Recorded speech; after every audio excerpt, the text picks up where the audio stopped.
It's almost like I understand, I can't believe I'm saying it, Hmm. Meta's perspective on this. And then, Trudeau just comes back with saying things like, oh, it's unfortunate they don't want to support Canadian media. But, the Trudeau government is reminding me a little bit almost of like the cartel going around to the businesses and saying, you owe us a cut, you know what I mean? When no other country's doing that. But I do think when it comes to emergencies, it would make sense that there is an exception for that. I do remember when the Premier of British Columbia, David Eby, came out and said, oh, we're not going to be doing ads on there.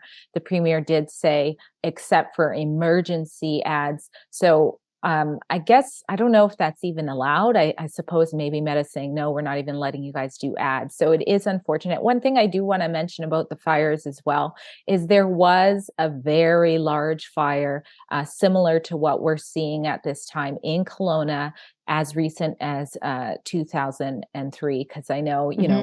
with the fires, there's always this narrative that, it's the first time it's ever happened. So 2003, there was quite a raging fire. I believe it started from a lightning strike.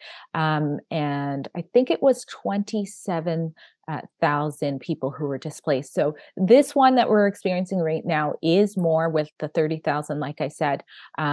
We've got there we go, right there. So the Kelowna 2003 on the left, and then you can see from the right, the food professor is just pointing out that this isn't the first time we've seen something like this in that area.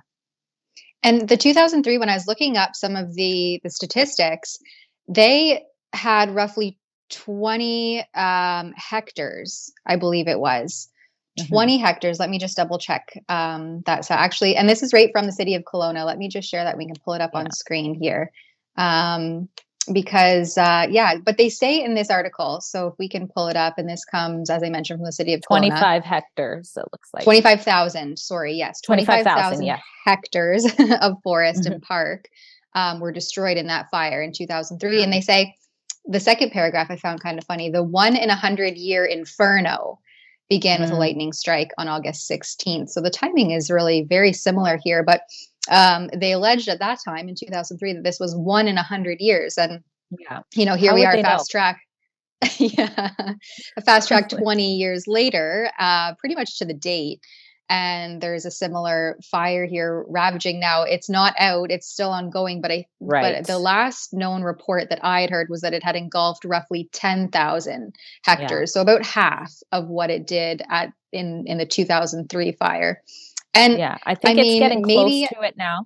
I think maybe they're I up wasn't higher paying than that now. attention then, but I mean, I didn't hear this climate alarmism 20 years ago No. around this fire that had a more broad scope in terms Mhm. of the area that it engulfed. And maybe this one will get there. I pray, obviously, never would wish that, but I hope it is put out soon and this is an end to it.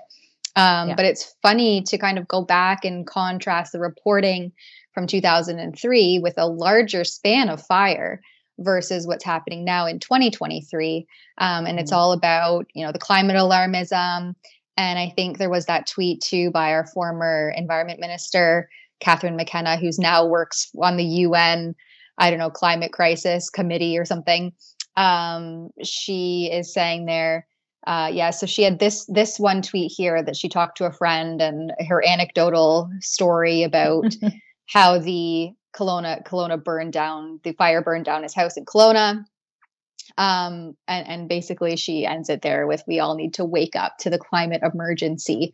She had Mhm. another tweet too, or maybe it wasn't her, but someone was calling out Pierre Poilievre because so leader of the Conservative Party, he had to cancel one of his engagements there. Oh yeah, it was her again.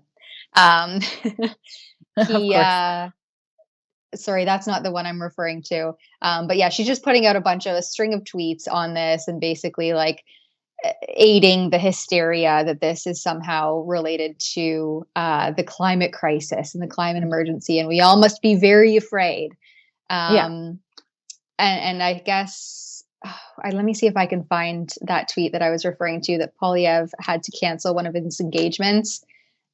Let me hold on. Let me see if I can find that. If you want to, No if you have any worries. Yeah, comments there, Drea. I was just going to say that fear is such a great motivator. especially if you want to up the Mm-hmm. taxes or you want to control the people like we saw with COVID. So it's kind of like there's a saying, and I'm probably not going to remember it right, but it's like, don't waste a good, like Don't disaster let or a something like. crisis, yeah, Yeah, good that crisis go one. to waste. Yeah. There you go. And that's kind of what we're seeing there. Like, what exactly are higher climate taxes or climate taxes going to do to prevent things like this?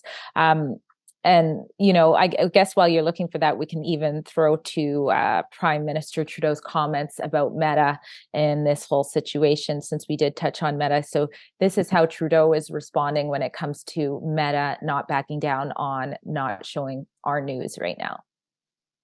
Local news is so important, and the work that people are doing to share messages and keep people informed with safe, up-to-date information is unbelievably essential to keeping Canadians safe. That's why, and I'm going to make a comment on this, it is so inconceivable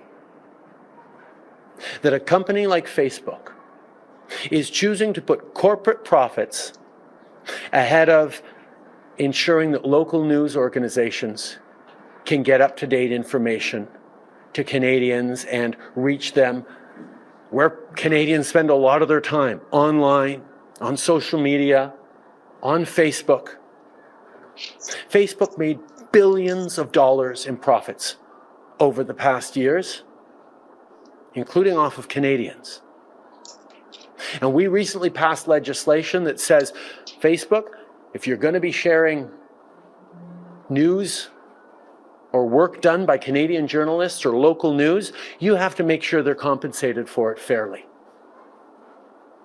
Well, instead of making sure that local journalists are fairly paid for keeping Canadians informed on things like wildfires, Facebook is blocking news from its sites. In a larger picture, that's bad for democracy, because democracy depends on people being able to trust high-quality journalism of all sorts of different perspectives and points of view. But right now, in an emergency situation, where up-to-date local information is more important than ever, Facebook's putting corporate profits ahead of people's safety, ahead of supporting quality local journalism. This is not the time for that. This is the time for Canadians to continue to pull together and be there for each other. It's time for us to expect more from corporations like Facebook that are making billions of dollars off of Canadians.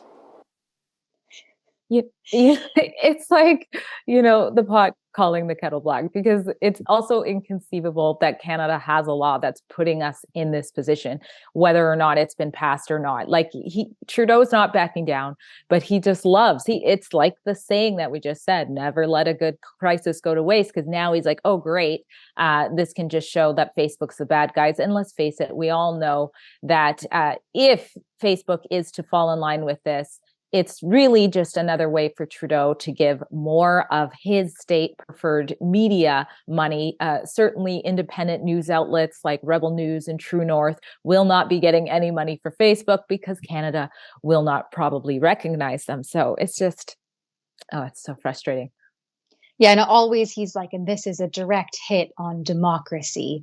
And Yeah. I mean, I agree. I agree with that sentiment, because I mean, Facebook, Meta did build their platform based on providing quick and timely access to news. It used to be called your news feed. Now it's just called a feed. So they did build their platform on this idea that, you could easily share broadly breaking news. And but they would have continued to do that and provide that platform if the Liberal government didn't meddle in their business with their heavy-handed, ambiguously worded legislation that has now hindered Canadians' access to news on that platform. And yeah, they will prioritize their profits, of course, and whoever the state-sanctioned media and the state-approved media will profit, while the little guys continue to get squashed. And I mean, that's been happening for a long time with Meta's, also their community standards. And the things that they deem as wrong think or wrong speak, to use those Orwellian terms from the revamped, or from 1984, which we've revamped, and you can buy that at buy1984.com, I think it is, or .ca. Anyway, so yeah, I agree with the sentiments of Trudeau in that sense, but I mean, the inability to self-reflect and say, well, it's actually our piece of legislation that's responsible for this banning is just continually highlights the hypocrisy of the government and what they do and claim to be doing and how it actually is instituted on the ground in real time.